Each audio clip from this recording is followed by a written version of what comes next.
Welcome to day 2 of 2022 SEC Football Media Days. This is the hardcore crew. This is the crew that wants to learn about football officiating and football rules. And so we're going to meet that expectation. Over the next 30 to 45 minutes, you're going to have a graduate level degree in managing the game of football from an officiating perspective. I'm going to introduce now John Mcday. John is our coordinator of football officials. He'll be entering his 3rd season. He was hired and supposed to meet with our athletics directors the day we shut everything down in 2020. So his first year as our coordinator was managing through the pandemic last season. We look forward to his work in the season ahead.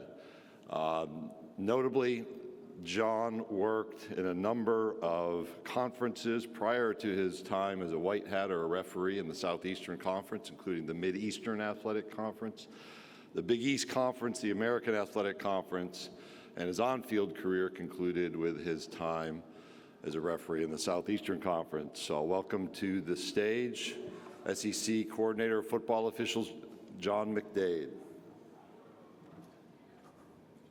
Thank you, Greg. Good morning, everyone.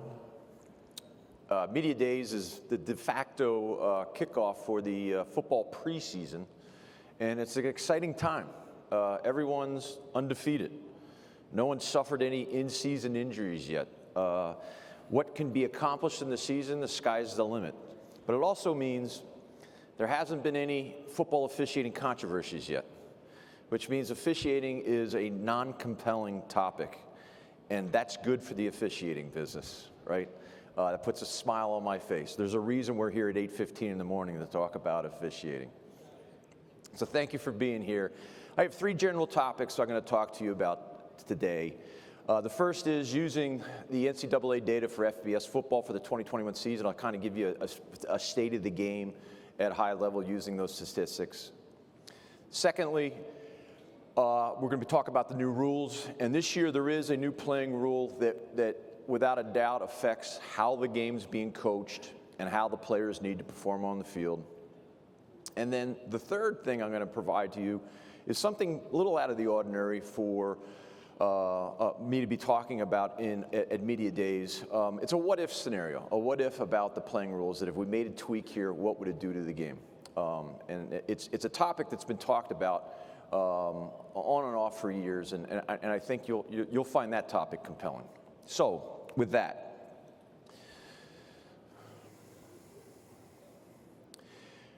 overall game time, it went down.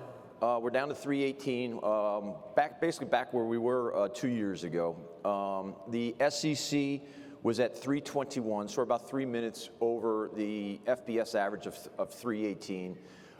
This is rather flat, not a lot here.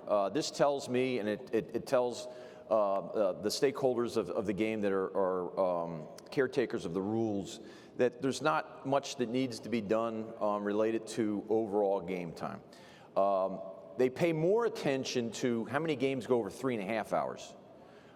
And depending on the conference, it's somewhere between 10 to 20% of a conference slate of games will go over the 3:30 mark.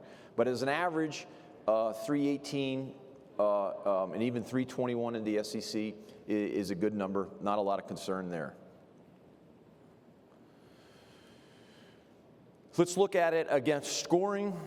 Scoring average is down a bit nationally, and it's just a bit. The SEC was just above the national average, but not even by a whole point. So you can see that there is some dependency between these two curves.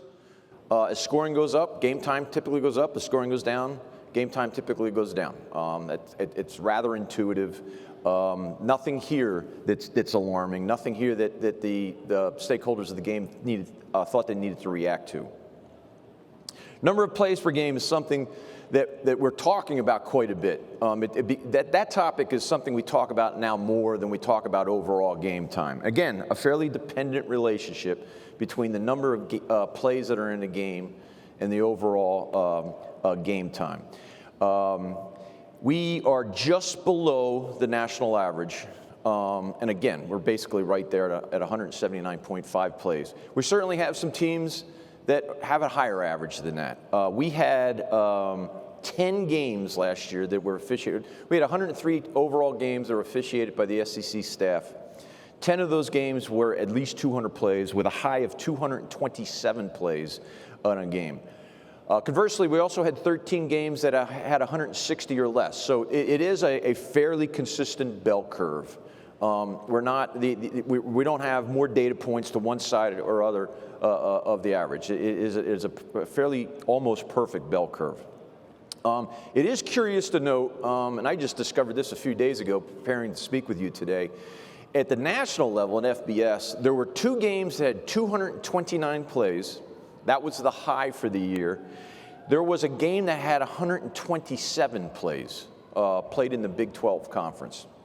And I find this interesting because that's an 80% variance from the lowest number of plays in a game to the highest number of games. And there's not much that we talk about looking at statistics of where the state of our football that has an 80% delta. That's pretty striking.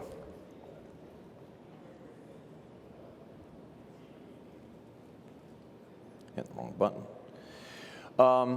Here's the statistic that is the big surprise to me. If you were here last year, you heard me talk about concern for the number of times on average that we're stopping the game for replay review, the fact that it's trending upwards.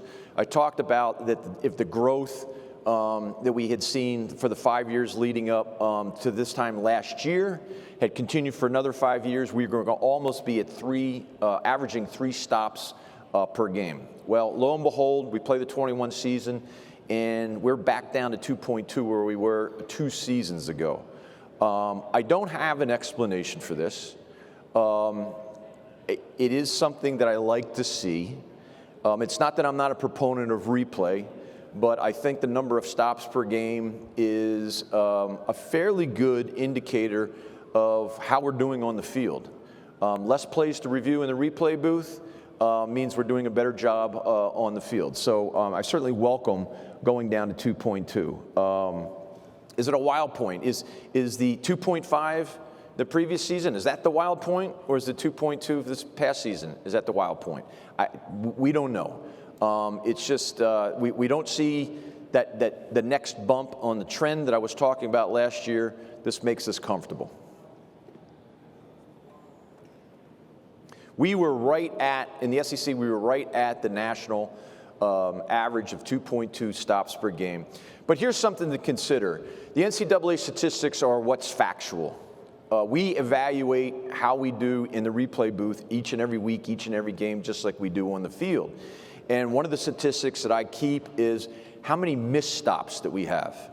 When you're evaluating in a replay program, the 2 big statistics that you're always monitoring is how often do you get the correct outcome when you stop the game for a replay review? I call this accuracy. Obviously, the metric you're shooting for is 100%. 100% of the time, when you stop the game to go to replay, you come out with the correct outcome. The second statistic is how often do we fail to stop the game when there's some compelling video evidence that says maybe we need to take a second look at this.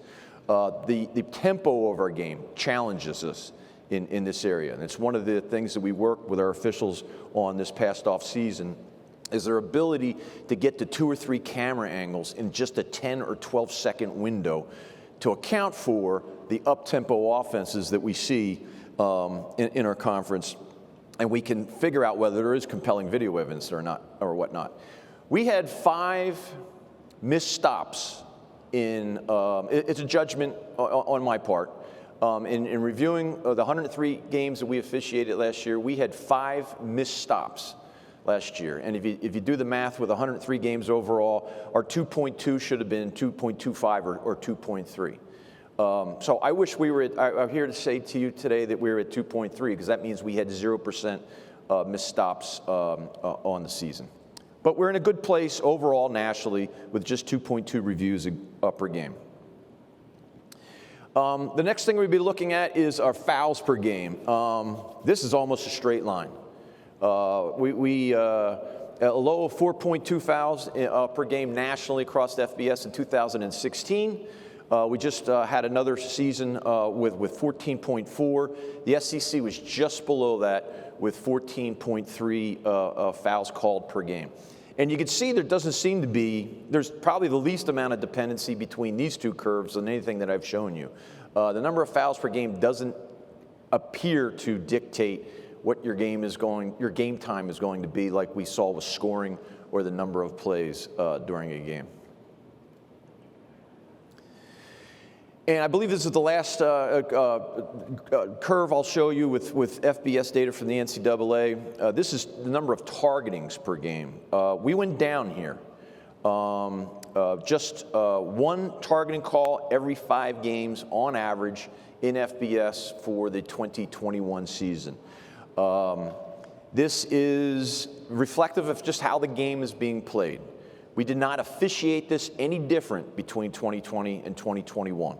The definition of what is targeting was constant. Our point of emphasis on targeting is no different. But it's statistically significant how much it went down year over year.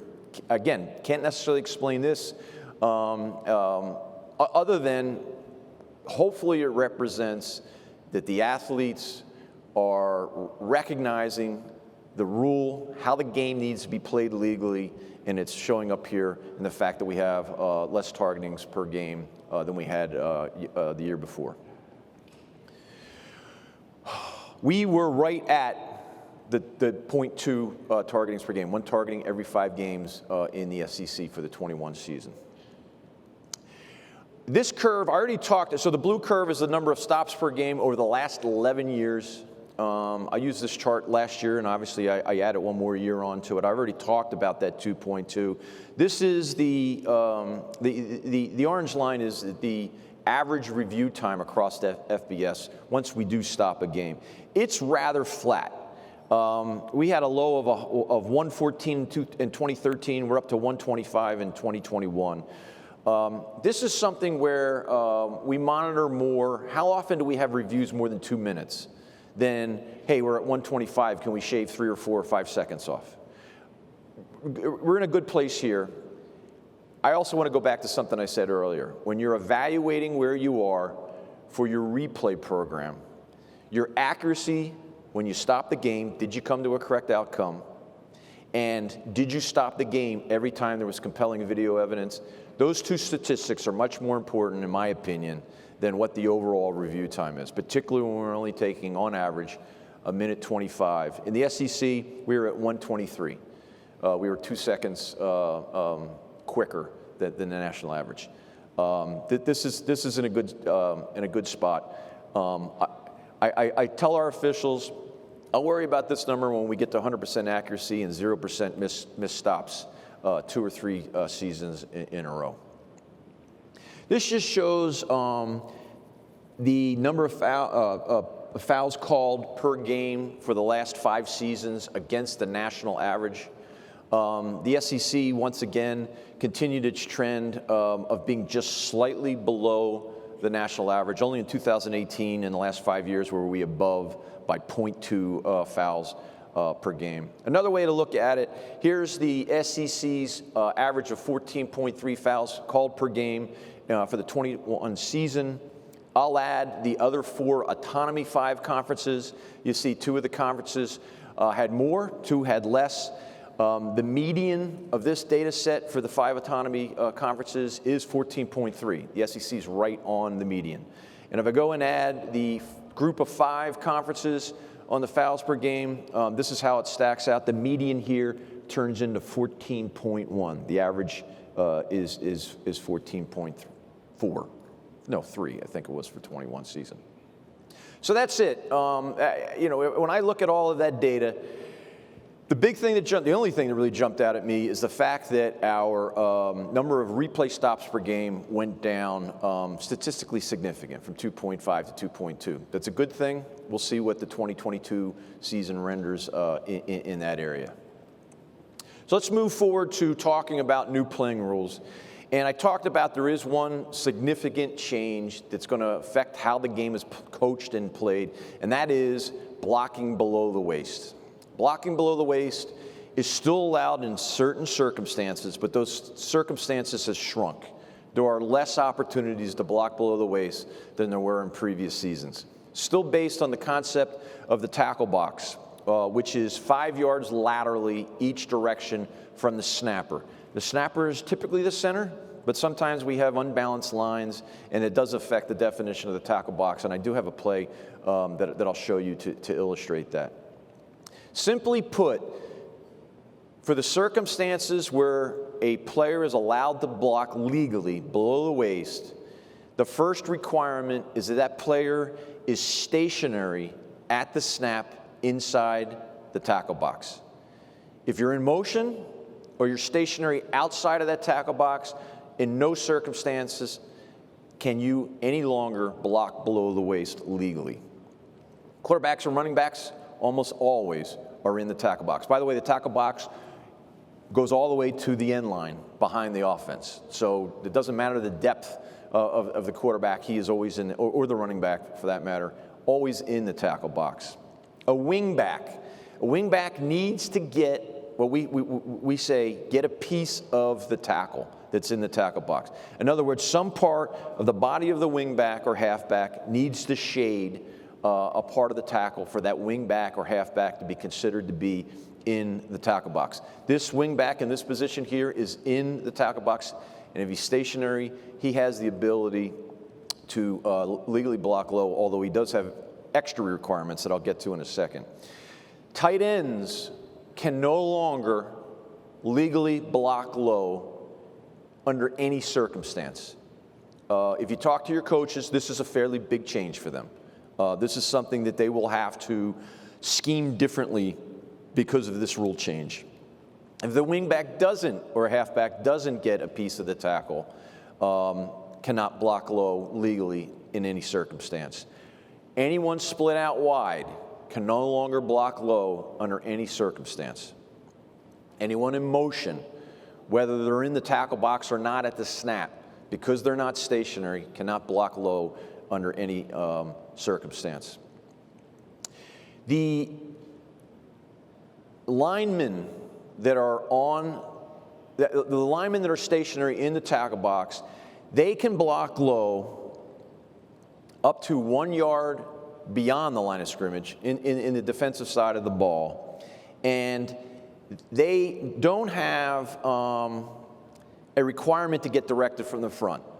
They can, at their initial line surge, block low against their opponent as long as it's not a clip. And a clip is at the knee or lower from behind. So they can block from the side, they can block at the thigh high on their initial line charge only. Once their initial line charge is over, they can no longer block low legally unless they get directed from the front. We used to talk about 10 to 2. We added some language in the rule book talking about directed from the front. Initial line charge, they can go from the side. After initial line charge, if the ball's still in the tackle box and they're still in the tackle box, they can block low, but they have to get directed from the front. Some circumstances or situations that we see. A pulling guard. A pulling guard can block low only if the block is in the tackle box and the ball is still in the tackle box. If the guard gets outside of the tackle box, cannot go low, needs to block at the waist or above. This wing back that we talk about, a lot of times they perform what is called the wham or the seal block on the back side. This wing back is stationary in the tackle box. He can block low if he's directed from the front and the block is in the tackle box. If that defensive end stays outside the tackle box, he cannot be blocked low in any circumstance. The block needs to be in the tackle box. Running backs, a lot of times they stay into max protect. As long as the blocks are in the tackle box, they can go low, but they have to get directed from the front. If they go outside of the tackle box, they can no longer block low. The defense, there are new restrictions on the defense. The only defenders that can block low are defensive linemen that are in the tackle box. And for this purpose, the tackle box extends onto the other side excuse me, of the line of scrimmage. And like how we judge wingbacks and halfbacks, if a defensive player is shading a tackle that's in the tackle box, that defensive player is considered in the tackle box. These defenders can block low on their initial line surge. No other defender can block low in any circumstance. And one of the things I'll show you in the video is that on a screen play or a stretch play, a defender coming in and taking out the lead blocker by going low, that's no longer a part of the game. That is now an illegal play. That defender cannot go low. So let's look at some video.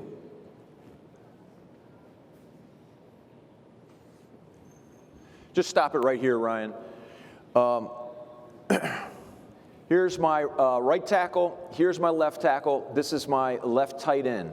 So this is the tackle box between these two. This tight end cannot block low. This, I'll call him a halfback. I'm going to determine he's not shading the tackle here. And so neither one of these can block low. And if we could just go far enough to see their initial blocks, the left tackle. So we see the left tackle going low. This is considered initial line surge. That's legal. But let's watch our tight end. Our tight end goes low. Last year, this was legal because it was directed from the front. This year, that is an illegal block. Because he was not stationary in the tackle box at the snap, that is now considered an illegal block. Let's go to the next play, Ryan, and just stop it. We're not even going to play it. Go back. This is a tackle over formation. We're going heavy to the right side. This is a tackle and this is a tackle. Guard, guard, and this is a tight end. Oh, and the last one is on the defensive side of the ball, can no longer cut the lead blocker. We have a number of rule changes that are in penalty only, which is to say the definition of the foul hasn't changed. How we're going to administer the penalty to it has changed. And I'll go through these. The first is there's a rule. You don't see this that often. In fact, trying to find some video for it, it's very tough because it rarely ever happens.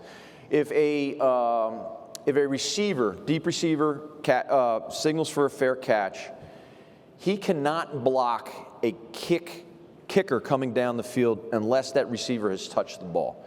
Used to be a 15-yard penalty. The Rules Committee recognized that a simple block doesn't really meet the spirit of what a personal foul is, and personal fouls are the 15-yard penalties along with unsportsmanlike conduct. So they changed this penalty to just a 10-yard penalty. Now, if his block is otherwise a personal foul, let's say he signals for a fair catch and blocks low on a kicker coming downfield, now it is a personal foul for an illegal block below the waist during a change of possession down or a kick down, and it would be a 15-yard penalty. The second is we often have rule changes that are specific to a play or plays that happened. And this is an example of one of them. Illegal touching of a forward pass. So that's the intentional touching of a forward pass by an ineligible player, typically happens by the interior lineman, now carries a loss of down. Last year in previous seasons, it was 5 yards from the previous spot, but you got to replay the down. Now it is a loss of down. There was a play in the ACC 2 years ago. It was a two-point conversion. The design of the play was for an offensive tackle to back up as if he was pass protecting, and then back up enough so that a forward or backwards pass was going to be thrown to him, which is legal, and then he was going to run it with some lead blockers in for the two-point conversion. The execution of the play, the defense disrupted the rhythm of the play, and the offensive tackle did not get deep enough. It turned into a forward pass, and the officiating crew that day had an illegal touching by an originally ineligible player, penalized 5 yards for the previous spot, and they got to replay the two-point conversion. We recognize it doesn't meet the spirit of the rules. The spirit of the rules are that if you're going to throw a forward pass and you're going to have, or you're going to use a backwards pass, you're going to use some deception in the game, you need to be perfect. And if you're not, you're going to lose your ability to replay that down, which matches what we have for intentional grounding and any other illegal forward passes, pass thrown from beyond the line of scrimmage, second forward pass, throwing it down, or whatnot. This is an excellent rule change. The penalty for defensive holding. We used to have a specific scenario of defensive holding against an eligible receiver to get an automatic first down. And if we didn't get those specifics, it was just a 10-yard penalty without an automatic first down. The Rules Committee has decided to simplify this. Get rid of all the exceptions. Defensive holding now is always 10 yards and an automatic first down. It might be helpful to note that in the NFL, it's a 5-yard penalty, but it is also always an automatic first down. There were the two scenarios for the eligible receivers were the pass had to cross the line of scrimmage and the foul had to be beyond the line of scrimmage. And there was just too many circumstances where we'd have a receiver circling, like a running back running a circle route. He would be held behind the line of scrimmage, and because the foul was behind the line of scrimmage, the penalty didn't carry an automatic first down. Rules Committee decided, and I agree with them here, probably doesn't meet the spirit of what we're trying to do in protecting eligible receivers, so now it always has a first down. And I want to talk about this. I have two plays. Questions are coming up on if we have hold on a punt, who's the offense and who's the defense? We can go to our last two video plays, please, Ryan. So in this play, we're going to watch, we're just going to watch this. Just keep toggling back and forth. The judgment officials use on the receiving team is that if the receiver at the snap plays the return, he's not penetrating into the offensive backfield, has a blocking assignment, he's trying to stop the kicker on kick coverage from getting downfield, we're treating that receiver as an offensive player right then and there. Only if a receiver goes into the offensive backfield for the purposes of trying to block a kick, we're going to treat that player as a defender until he finally stops advancing and turns around and retreats. So on this play, you're going to see that our end at the top of the screen, right here, and our end down here. They're the only two that penetrate into the backfield. So we're going to treat them as defenders, as defensive players, until they're done with this action with the shield. The other 9 receivers we're treating as offensive players right after the snap. So we're going to see a play right here at the plus 48 or the minus 48, depending on your perspective, and he dumps him right here. This is offensive holding. This is not defensive holding. We're going to go back to the previous spot and give the kickers an automatic first down. How could you have a defensive hold on a scrimmage kick, punt, PAT field goal? The only thing I can think of, and we'll go to the next play, is the idea of a pull and shoot. We're going to watch this number 97 right here. He goes across the line and grabs his opponent to try to pull him out of the way for number 5 to go ahead and shoot through the hole. This would be considered defensive holding. And I recognize it's not a punt. I thought sometime in the last 5 years I had seen this kind of action on the shield in front of a punter, but I couldn't find it. That's the only thing I could think of where we would have a defensive holding on the receivers on a kick. Everything else, typically, we're officiating as an offensive hold. We can go back to the slides, please.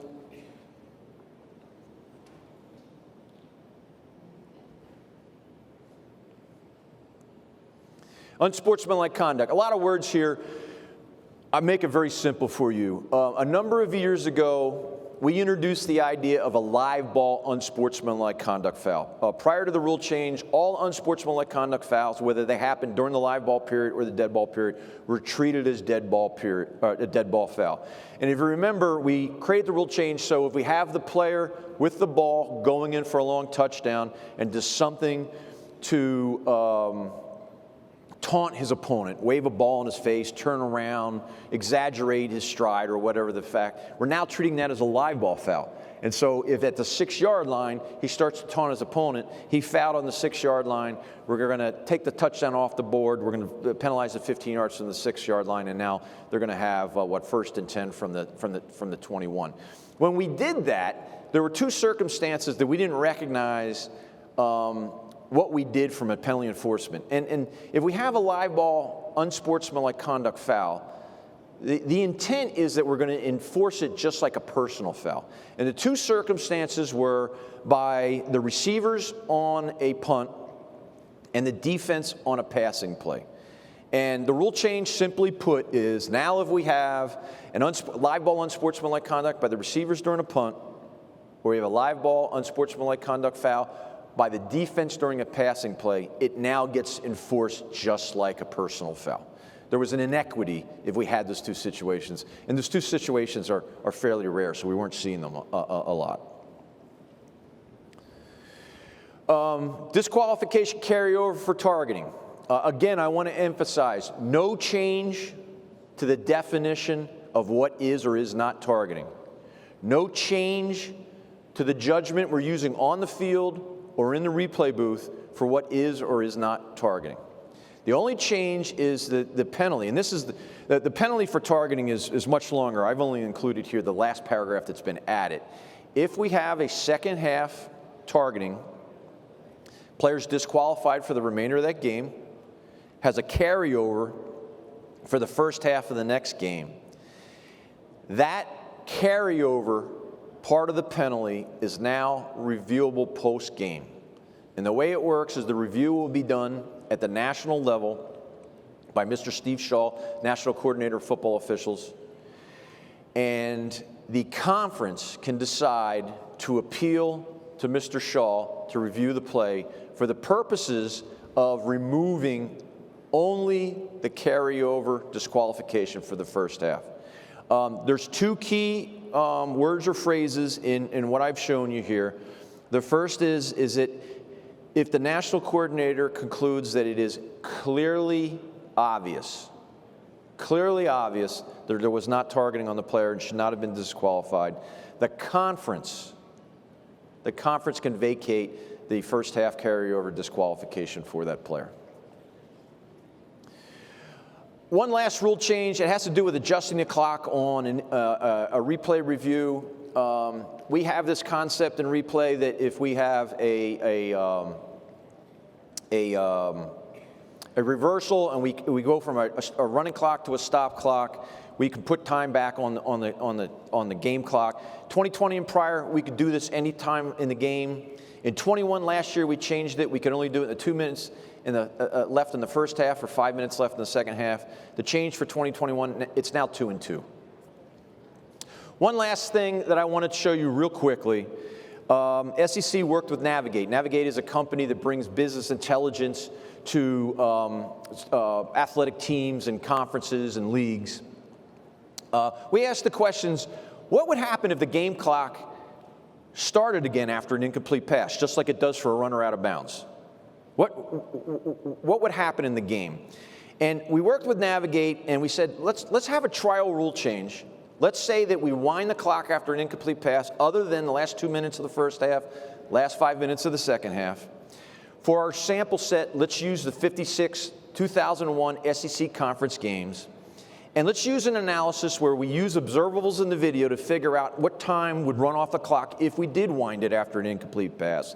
And then go take all of the data analytics for those 56 games from Pro Football Focus and algorithmically determine what it would do to the game. And you're probably thinking to yourself, well, he's going to go to how it's going to save overall game time. Curiously enough, we found something that's much more compelling if you do this, and that is the number of plays that are not played in the game. And in Navigate's analysis, they have 80.2 plays per team. And what that is basically half of the number of plays a game, because it's a platoon of football now. The defense or the offense is only on the field for roughly half the plays.